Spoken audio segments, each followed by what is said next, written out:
একটা গোপন কথা বলি আপনাদেরকে। যারা চায়নাতে বিজনেস করে অনেক লম্বা সময় ধরে, অথবা যারা চায়নাতে বিভিন্ন ফ্যাক্টরিতে জব করে, তারা বিষয়গুলো জানে। আপনাদেরকেও জানাই দিতেছি ফ্রিতে।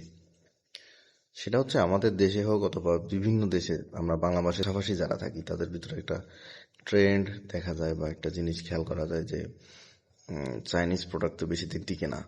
সো জিনিসটা যদি মেড ইন ইউরোপিয়ান কোনো কান্ট্রির হয় অথবা মিডল ইস্টের কোনো কান্ট্রির হয়, হয়তো বা কোয়ালিটি অনেক ভালো থাকে। কিন্তু আমরা কি কখনো চিন্তা করে দেখছি এই সমস্ত দেশে আদৌ ম্যানুফ্যাকচারিং ক্যাপাসিটি আছে কিনা, কোনো কোম্পানি আছে কিনা, বা তারা ম্যানুফ্যাকচার করে কিনা? আপনাদেরকে ছোট একটা জিনিস দেখাই। আমি একটা প্রোডাক্ট আপনাদেরকে দেখাইতেছি, যেটা স্পষ্ট লেখা আছে মেড ইন সুইজারল্যান্ড। আমি পুরো প্রোডাক্টটি দেখাইতে পারতেছি না, কেননা এটা একটা বড় ব্র্যান্ড। সো যে কোনো ঝামেলা হতেই পারে। আপনাদের কি মনে হইতেছে যে এই প্রোডাক্টটা সুইজারল্যান্ডে তৈরি? চলেন আপনাদেরকে আরেকটা জিনিস দেখ। এই যে প্রোডাক্টটি মূলত এইখান থেকে তৈরি। মূলত যারা মিডল ইস্টের বড় বড় ব্যবসায়ী আছে, আমার এক্সপিরিয়েন্স মিডল ইস্টের লোকজনের সাথে কাজ করার আছে, ইউরোপিয়ান লোকজনের সাথে কাজ করার এক্সপিরিয়েন্স আমার নাই। তো যারা মিডল ইস্টের লোকজন, তারা চায়নাতে বিভিন্ন ফ্যাক্টরি খুঁজে বের করে, এমন কোম্পানি খুঁজে বের করে যারা ওইএম অথবা ওডিএম সার্ভিস যেটা আছে এটা দেয়।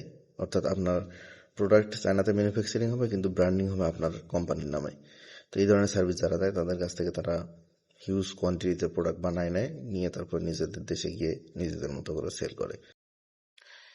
তো এই ছিল গোপন কথা। আসলে আমি এইটা ক্লেম করতেছি না, বা আমি এটা দাবি করতেছি না যে পৃথিবীর সবকিছু ম্যানুফ্যাকচারিং চায়নাতেই হয়। অবশ্যই অন্যান্য দেশেও হয়, তবে বেশিরভাগ প্রোডাক্ট যেটা চায়নাতে ম্যানুফ্যাকচারিং হয়, আর চায়নাতে এই ধরনের বিজনেসের সুযোগও আছে, যে আপনার প্রোডাক্ট ম্যানুফ্যাকচারিং হবে চায়নাতে, কিন্তু ব্র্যান্ডিং হবে আপনার নিজস্ব কোম্পানির নামে, সেটা আপনার দেশ দিয়ে হইলেও হইতে পারে। তো ধন্যবাদ ভিডিওটি দেখার জন্য। যদি ভিডিওটি আপনার কাছে ভালো লাগে এবং আপনার কাছে হেল্পফুল মনে হয়, তাহলে আপনি শেয়ার করতে পারেন আপনার বন্ধু বান্ধবের কাছে অথবা আপনার পরিচিত মানুষজনের কাছে। দেখা গেল কেউ চায়নাতে বিজনেস অপরচুনিটি খুঁজতেছে, কিন্তু ভালো সোর্সিং এজেন্ট পাচ্ছে না, তাদের জন্য অনেক হেল্পফুল হবে। ধন্যবাদ সবাইকে।